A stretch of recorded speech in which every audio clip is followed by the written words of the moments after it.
Mais alors justement, si on sort de l'exposition, ça nous a apporté quoi? Enfin, qu'est-ce que ça nous a? Ça, je ne sais pas si ça apporte. Je pense, moi, j'aime bien parce que moi, j'ai joué le jeu et moi, je ne connaissais pas Jacques Lacan. Et à partir de ce jeu, je me suis intéressée c'est qui, j'ai fait des recherches. Oui. Et c'est un peu de faire connaître aussi sa théorie. Oui, c'est ça.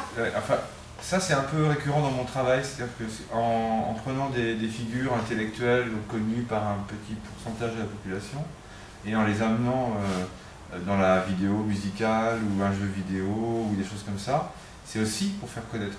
Moi, quand je reprends des performances classiques, des Gina Pan, Michel Journiac, des gens comme ça, quand je fais une performance d'Orlan en Asie, peu de gens connaissent Orlan. Donc, dans mon travail en général, il y a, en abordant les œuvres des autres, il y a une volonté aussi de faire passer quelque chose. Mais c'est pas un message, c'est beaucoup plus de l'information sur les gens. Ça excitera en effet comme quelqu'un qui va se dire tiens, c'est quoi ces nœuds borroméens. S'il tape nœuds borroméens sur internet, il va avoir les blasons, il va voir que c'est un lien avec une famille italienne, et voilà, donc des choses comme ça. Donc il n'y a pas de message, il y a une proposition de vivre une expérience ensemble, et cette expérience c'est de jouer avec une théorie psychanalytique. Un jeu vidéo, ce n'est pas un jeu vidéo, c'est-à-dire ça marque gagné ou perdu, mais ce n'est pas un jeu vidéo en soi. Et puis c'est aussi pour apprendre à réfléchir sur le 3. Au départ, la première figure, il y a 3 anneaux. Donc il lui a donné bien sûr une symbolique, qui est donc réel, imaginaire, symbolique. Mais finalement, c'est beaucoup plus qu'est-ce que c'est que d'être 3 ensemble. Voilà, c'est aussi ça, c'est-à-dire le 3, donc c'est la Trinité, donc, il y a des tas de références, mais c'est aussi savoir la figure du 3. Le 3, quel est le lien qui peut unir 3 choses, qui fait que si on enlève ce lien, les 3 sont désunis. Et s'il y a ce lien, quel est ce lien? S'il y a ce lien, les 3 sont unis. Donc voilà. Donc il y a bien sûr une manière de le faire, je dirais avec les doigts. Et puis aussi, pendant qu'on est en train de faire avec les doigts, on est en train de trouver un lien qui unit 3 entités. Donc pour Lacan, quand les 3 sont réunis, il n'y a pas de, on n'est pas dans la névrose. Donc voilà. Donc c'est juste expérimenter un truc qui est 3-1, 3-1 point, qui fait que les 3 tiennent. Pour moi, c'est intéressant comme proposition aussi, c'est-à-dire de réfléchir en dehors du 2, par exemple, du 4 ou du 1. Donc le 3, voilà, qu'est-ce que c'est que 3? 3 anneaux. Et puis, comme moi je suis vidéaste, rouge, vert, bleu, ça a été le premier signe, c'est-à-dire quand j'ai ouvert le livre de Jacques Lacan, j'ai vu des anneaux rouge, vert, bleu, et tout de suite ça a été, mais ce sont les définitions de la couleur de base de la vidéo, et je me suis dit ça, Lacan ne le savait pas. Donc, c'est marrant, c'est juste donc c'est pour ça que j'ai pensé à amener l'œuvre de Lacan ailleurs que dans le livre, c'est parce que j'ai vu RVB vidéo, je j'ai fait une vidéo avec les trucs de Lacan, et c'est là où j'ai rencontré Alexis, qui finalement me dit on peut faire encore mieux, on peut carrément faire ce qu'on veut, donc qu'est-ce qu'on peut faire? Je sais pas, jouer par exemple avec Lacan, et donc voilà, on peut chanter Jacques Lacan, on peut jouer, on peut faire plein de choses. Ça ne veut pas du tout dire que c'est un travail qui vient contester, qui vient dire quelque chose contre, mais plutôt une extension.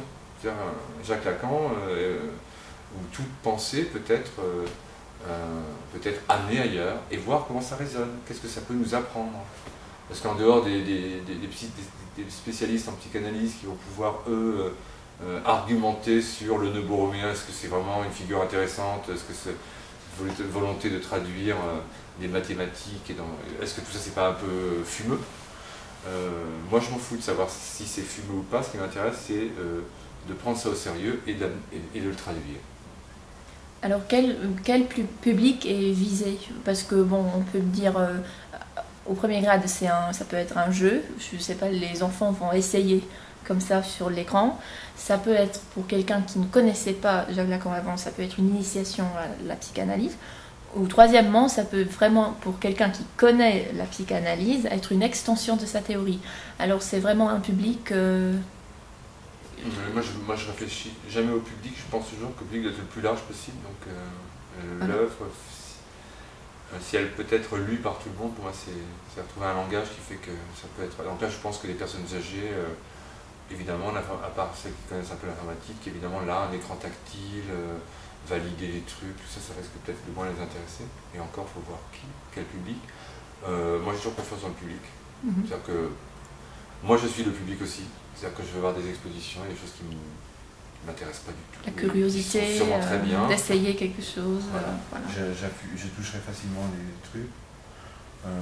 Le public... Sans le public, il est... en soi, c'est pas une réelle question parce que le public, c'est absolument tellement de choses différentes. Donc réfléchir à un public dans l'art contemporain, à un public dans l'art contemporain lié au numérique, et là on va vers des publics extrêmement restreints. On peut penser... Moi je ne pense pas au public, en soi. C'est-à-dire, j'essaie de trouver le langage qui fasse que quand je montre les choses dans mon entourage, où il y a vraiment socialement des gens viennent dans de milieux très différents, il y a une sorte de petit sondage pour voir si les gens comprennent. Voilà. Parce que moi je veux dire, j'essaie de faire quelque chose, par exemple chanter de la psychanalyse, mais il faut au minimum comprendre. Donc j'essaie de trouver des langages qu'il faut que les gens comprennent. La chanson, la musique, la pop, ça marche très bien.